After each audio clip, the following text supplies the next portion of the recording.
Serious question. You go out in the morning, try to start your truck, and it doesn't start. What do? Where do you start diagnosing? That's probably going to depend on exactly what you mean by won't start. Did it turn over? Did it not make a noise? Did it click? Do you have interior lights? All those things matter. I'm Johnny Garage Johnson, and this is Hardcore Garage.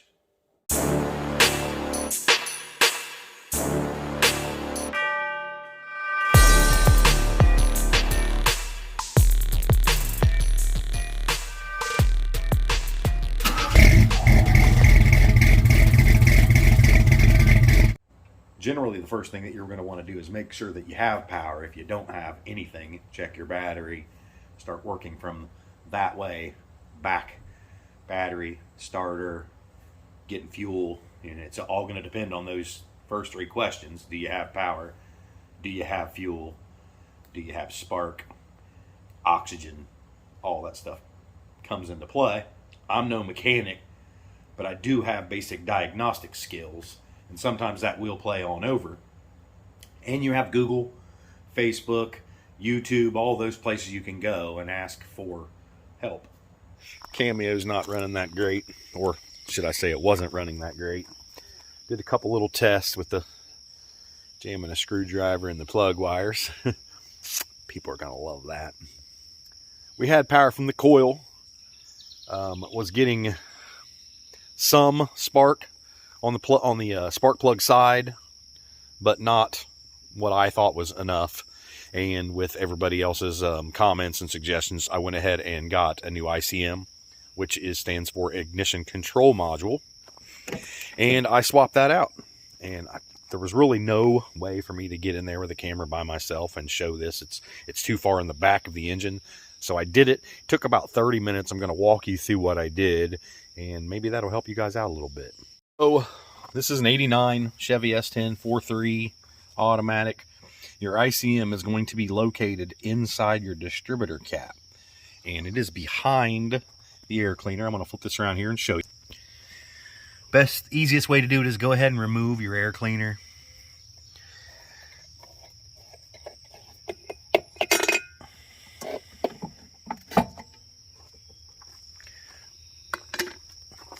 I'm going to disconnect this hose right there, pull this thing off, and just kind of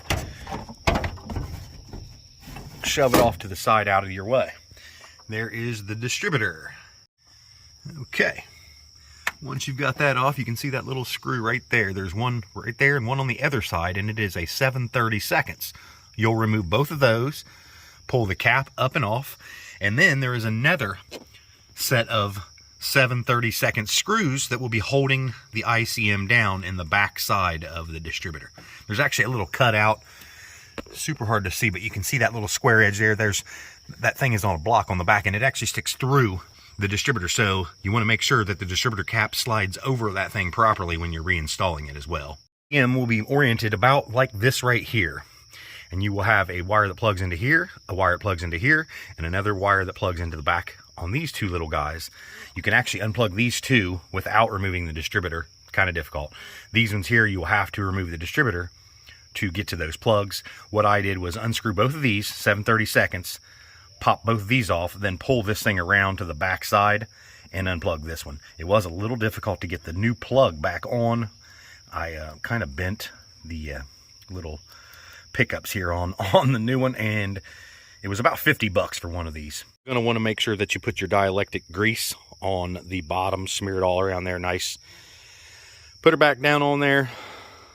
I put these two, plug this side in first, then I went ahead and got my screws in, and then I plugged those two in. And the part that I struggled with was getting the cap back on. You can see that little notch there. Your distributor cap has to fit directly over that, and it kind of seals it out, I guess. Yeah, so the main struggle was just getting those two 7/32 back into the distributor. The other two 7/32 inside holding the ICM were super easy. You could see those. But it basically was a matter of me not having that cap with the ICM in the slots. So pretty easy fix. Again, took me about 30 minutes. Probably could have done it a little faster. It's humid out here, and I didn't really know what I was doing, so just had to learn as I went. So you'll reassemble everything the opposite way that you took it out. Again, super easy. We're only talking about 3 wires and 4 bolts total. It's actually harder to try to get your hands back in there than actually doing the work.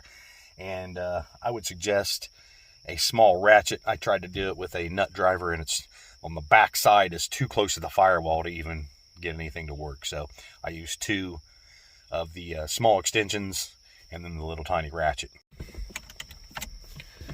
Where's my keys at? Will it run? Will it milkshake?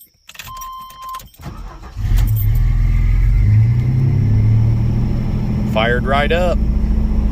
You gotta love when it's something simple and cheap. You know, a lot of times we become just parts replacers when we're not mechanics, and we kind of rely on other people's information. But you still should try to do a little bit of troubleshooting just to make sure before you go out and spend money. I could have just went and bought the $50 part and threw it in there and probably would have been fine. But I did do a couple extra little checks just to make sure that I thought that's what it was, even though I really have 0 clue about motors and how to mechanic properly. But we're back in business now. This thing's been sitting back there. I'm trying to think. I actually, you know, after the takeover, I pulled it back by Dad's cabin and let it sit back in there in the trees and stuff. Wasn't no sun on it. It was pretty wet. Kind of thought that might have had something to do with it originally, but it sat for 2 weeks, I think, probably before I tried to start it. And then however long it's been behind the house. I coasted it out of his parking spot just so he could park where he needed to. Too many projects, man. Just everything ends up getting put on the back burner. But we're back in business now, so y'all take it easy. Hopefully you enjoyed this little tutorial, or whatever you want to call it. Hopefully it helps a couple people out. Some super easy fix if that is the issue.